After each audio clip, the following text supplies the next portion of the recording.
When you go to buy a house, there's a lot of paperwork involved. But what are you supposed to sign and when? That's what we're going to discuss today.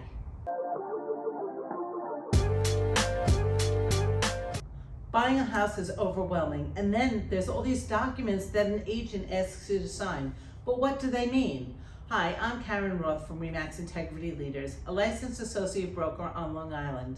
Join me as we discuss the documents you're asked to sign and their meaning. Number 1, agency disclosure. New York is an agency state, so we must discuss with our clients and customers who we're representing. This is not a contract. This is simply a disclosure form that must be signed by law. It should be done before you see any houses. I usually email it to my clients to sign before we even meet. As a certified buyer's agent, I encourage buyers to have me represent them when looking at homes. I feel that every buyer needs to be represented when they're making the largest purchase that they'll ever make. Let's look at the form. On this form, you'll see where it says seller and check the relationship and a seller's agent. That's if an agent is taking a listing and representing the seller. Beneath that is the broker's agent, and on the other side is the buyer's agent.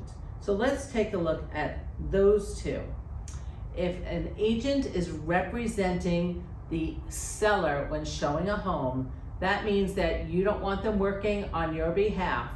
Then they would be a subcontractor of that listing agent. Now, as a buyer's agent, the agent is representing your best interests, negotiating on your behalf. So when you're going through a home and they see something that might be a concern, they would point that out, whereas working for the seller, they might not do so. Now, if you have questions about dual agency, give me a call. Number 2, New York State Housing Discrimination Disclosure Form. I think it says it right there. We simply do not discriminate. As long as you can afford a house, we'll show it to you. This form used to be posted at our open houses and our offices, but now it is required by law to have this upon our first substantial meeting with all potential sellers, buyers, landlords, and tenants. Number 3, sales binder. The sales binder is submitted to a listing agent in order to present offers. It can be negotiated back and forth, so sometimes the sales binder is adjusted several times before an accepted offer. On Long Island, we use attorneys to draw up contracts, so the sales binder is used as a guide for the lawyers to draw up the contract. Let's take a look at the sales binder. The top half, we have the buyer's information and the seller's information and the address of the property. Let's go to terms and conditions, and you have the purchase price, the amount that you're offering for the home. We no longer take a good faith deposit, so then the next line would be, how much are you putting down at contract? What is your down payment? Then you would subtract what you're going to be getting a mortgage from your total amount that you're putting down on the property.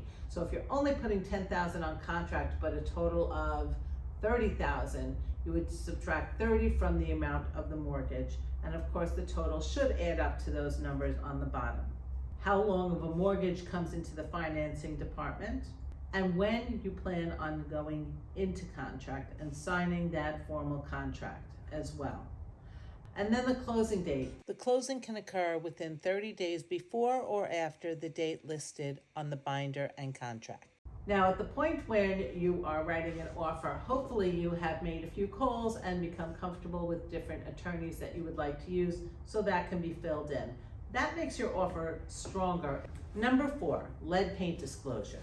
We are required by law to have you fill out a lead paint disclosure on any home built before 1978 before you go into contract. You will also be required by your mortgage company, as well as several times with your lawyer. The booklet is attached below. The lead paint document is filled out by the seller and then signed off by the buyer. The seller will either say they have information or they have no information, and they have documents or have no documents. And basically you're saying that you are aware that they have or do not have these documents, and that you've received the lead paint disclosure booklet. The link is below for that. Important to read that. Basically, if you see any peeling paint, don't eat it. Scrape it and remove it and paint over it. Number 5, property condition. So this document is not used for condos or co-ops. It is only used for single family residences. So if you're purchasing a single family home, the seller does not fill out this document, the property condition document, which is basically like a lemon law document, that they will give you a $500 credit at closing. So those are the basic forms. There's also a buyer's agency contract, and in our office we have something called a buyer's due diligence list. So if an agent asks you to sign something, ask whether or not it's a disclosure or a contract. If you like this video, check out my video on 5 ways to save for a down payment. I'm Karen Roth from RE/MAX Integrity Leaders. I'll see you soon.